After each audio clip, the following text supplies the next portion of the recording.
हमारा अगला शब्द है बेनेवलेंट। तो बेनेवलेंट एक एडजेक्टिव है, यानी एक विशेषण। अब इसका मतलब क्या होता है? इसका इस्तेमाल हम किसी ऐसे इंसान या उनके काम को डिस्क्राइब करने के लिए करते हैं जो बहुत दयालु हो, सबका भला चाहने वाला हो, जिनके मन में दूसरों के लिए हमेशा अच्छी भावनाएं होती हैं।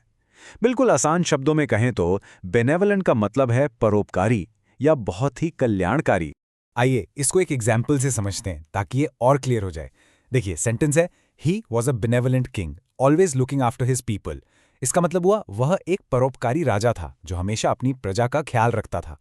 तो यहाँ बेनेवलेंट शब्द उस राजा के दयालु और अपनी जनता से प्यार करने वाले स्वभाव को बता रहा है।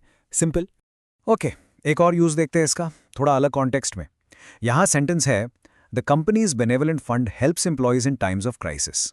यानी कंपनी का परोपकारी कोष मुश्किल समय में अपने एम्प्लॉयज की मदद करता है। तो देखा आपने, ये बहुत इंटरेस्टिंग है कि बेनेवलेंट शब्द सिर्फ इंसानों के लिए ही नहीं बल्कि किसी फंड या ऑर्गेनाइजेशन के अच्छे काम के लिए भी यूज हो सकता है। इस पॉइंट को जरूर याद रखिए। अब चलिए एक थोड़ा पर्सनल सा एग्जाम्पल देखते हैं। सेंटेंस है she gave a benevolent smile to the lost child. मतलब उसने एक खोए हुए बच्चे को एक स्नेह से भरी दयालु मुस्कान दी। सोच के देखिए, यहां बेनेवलेंट शब्द एक सिंपल सी स्माइल को डिस्क्राइब कर रहा है जिसमें कितनी दया और सहानुभूति का एहसास है। कितनी खूबसूरती से ये एक छोटा सा शब्द एक पूरे इमोशन को कैप्चर कर लेता है ना? पता है, ये शब्द आपको अक्सर फेमस कोट्स और लिटरेचर में भी मिल जाएगा। जैसे कि बेंजामिन फ्रैंकलिन का ये मशहूर कोट है, a benevolent man should allow a few faults in himself to keep his friends in countenance. इसका मतलब काफी गहरा है।